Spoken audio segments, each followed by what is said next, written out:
OBC का matter आया, चाहे रिजर्वेशन का, आर्थिक आधार पर रिजर्वेशन का मैटर आ रहा है जैसा आप उठा रहे हैं, क्या समस्याएं आ रही हैं? क्योंकि आर्थिक आधार पर रिजर्वेशन तो दिया सरकार ने, तो उस रिजर्वेशन को क्या क्रीमी लेयर की बात कर रहे हैं आप? कर क्या कह क्या रहे हैं आखिर? देखिए, हमारा स्पष्ट रूप से सरकार से एक ही प्रश्न है। हाँ। जब उन्होंने 10% का आरक्षण, हमें एक आरक्षित वर्ग दिया कि हमें 10% का आरक्षण हमें मिलेगा, किंतु उसमें ऐसी जटिल शर्तें रख दी हैं जिसका लाभ सवर्ण समाज के लोगों को नहीं उठा पा रहे हैं। स्पष्ट रूप से बात यह है कि आप शिक्षा के क्षेत्र में देख लीजिए, हमें जो शिक्षा के अभाव हमारे साथ हो रहा है, केवल 2% शिक्षा के क्षेत्र में हमारा सुधार हो पा रहा है। इसका मुख्य कारण यह है कि जो जटिल शर्तें हैं उनके कारण हमारे जो अभ्यर्थी हैं जो शिक्षा के क्षेत्र में आगे बढ़ना चाहते हैं, वो उसका मुख्य लाभ ईडब्ल्यूएस का नहीं ले पा रहे हैं। तो सरकार से हम स्पष्ट रूप से कहना चाहते हैं कि हर प्रदेश में इसका एक आयोग बने, जिससे ईडब्ल्यूएस की कमेटी इसका निर्णय ले कि किस तरह गरीब सवर्णों तक इसका लाभ पहुंचाया जा सके। लगातार आप ये बात तो कर ही रहे हैं कि भाई एक आयोग बने, कमेटी बने, लेकिन उम्र की भी बात हो रही है कि भाई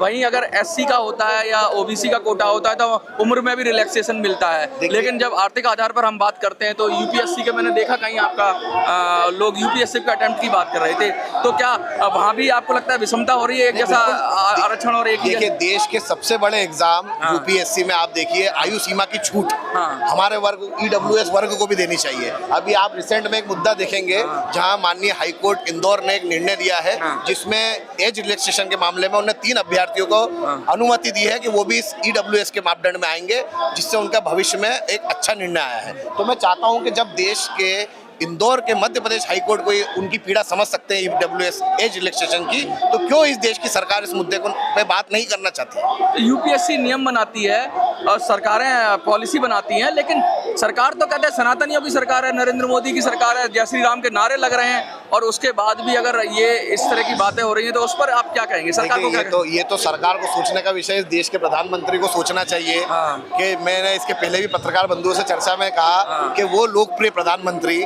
जब पेट्रोल 50 से 100 हो गया तब भी जनता ने उनका विरोध नहीं किया, गैस सिलेंडर 500 से 1000 हो गया, जनता ने विरोध नहीं किया।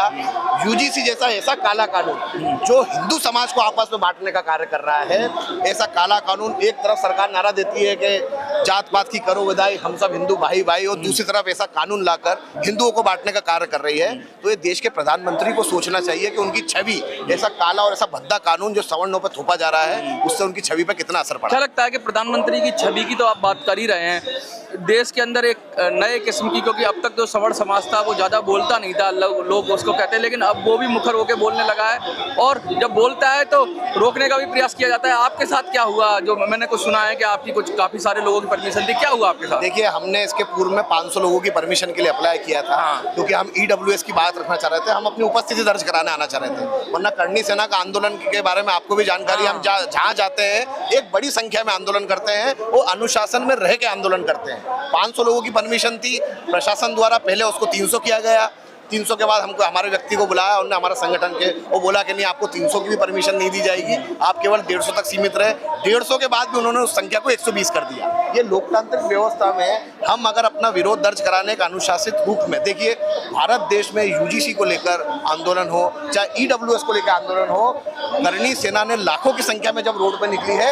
हमारे कालवी साहब कहा करते थे, हम वो अनुशासित कौम है जो इस ठेले से एक मूंगफली तक नहीं उठती। उस अनुशासित कौम को अगर लोकतांत्रिक व्यवस्था में अपनी बात रखने नहीं दी जाएगी तो ये बहुत ही बड़ा प्रश्न उठाता है सरकार की नीति। लगातार ये मैं सुना जा रहा है, अभी ऐसा हुआ है कि जाति की बहुत बात आती है कि जाति का आधार पे विषमता नहीं होनी चाहिए, और सब अपनी जाति लगाए लगाए घूम रहे हैं। एक लड़की ने कह दिया मैं ठाकुर हूँ, उसने अगर ये कह दिया और प्राउडली कह दिया तो उसको बहुत सारा ट्रोल किया जा रहा है। उस पर क्या कहेंगे आप? करणी सेना का भी क्या, अगर ठाकुर है तो ठाकुर कहेगी, लेकिन अगर उसने ठाकुर कह दिया तो क्यों ट्रोल किया जा रहा है? देखिए, जब देश के प्रधानमंत्री अपनी खुद की जाति बताते हैं तो गौरवान्वित महसूस करते हैं। जब इस देश की राष्ट्रपति अपनी जाति बताती हैं तो हम सम्मान करते हैं, सम्मान की। तो अगर किसी ठाकुर लड़की ने अपनी जाति बता दी तो उसने क्या गुनाह कर दिया? उसने यही तो कहा ना मैं ठाकुर हूँ। अपनी खुद की जाति बताने पर किसी को इतना ट्रोल किया जा रहा है, स्पष्ट रूप से गलत है अपनी जाति बताने का। और हम अपने आप को बहुत सौभाग्यशाली मानते हैं कि हम उस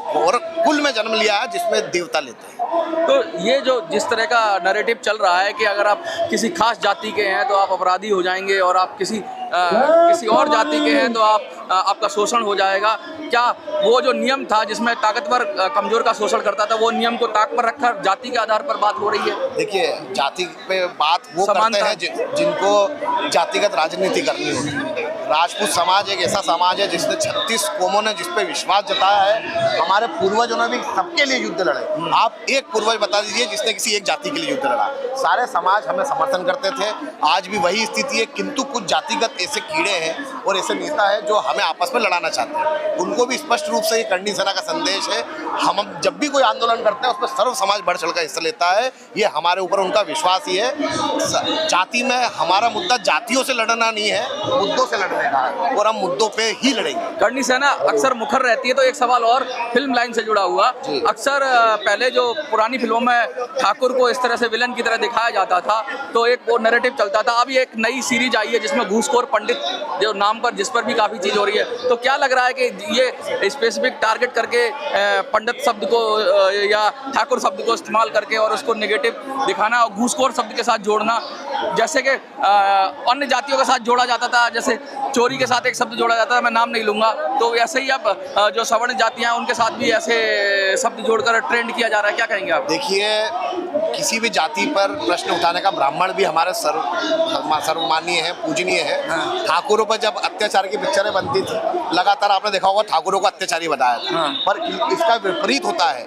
किसी घर में एक ठाकुर का घर होता था तो हर जनता को उस पर विश्वास होता था कि ये ठाकुर साहब यहाँ बैठे हैं, ठाकुर साहब बैठे हैं, ये न्याय करेंगे। व्यवस्था होती थी, चाहे राजतंत्र से ले लो, चाहे लोकतंत्र में ले तो। संजय लीला भंसाली जिसने राजपूतों की छवि खराब करने का प्रयास किया था, थप्पड़ मारे थे उसको थप्पड़। जब उसको थप्पड़ पड़े, कालवी साहब ने एक आवाज उठाई। आज ये माहौल है कि कोई भी पिक्चर का डायरेक्टर राजपूतों के बारे में नकारात्मकता दिखाने के पहले 100 बार सोचता है, लेकिन थप्पड़ उसके कान में गूंजता है। क्या आप संदेश दे रहे हो ब्राह्मण समाज?